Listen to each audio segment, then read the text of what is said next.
Kakak ipar saya ni memang pandai buat cucuk jagung. Sampai orang dalam rumah ni kalau nak makan cucuk jagung ni pun tunggu kakak ipar saya balik nak buat.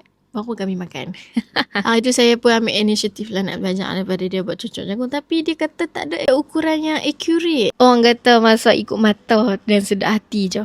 Saya ni dah lah suka menghargai resepi. Tapi kalau dah tak ada resepi yang accurate, macam mana saya nak menghargai resepi tersebut?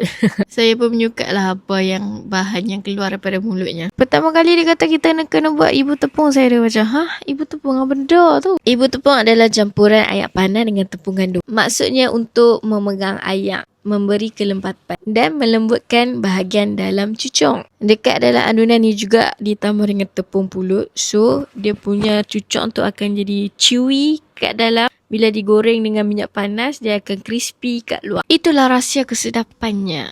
Hampa boleh tengoklah kat caption bawah dia punya resepi. Saya belajar suka-suka je resepi ni. Kalau nak makan cucuk jagung, saya tunggu kak ipar saya balik juga.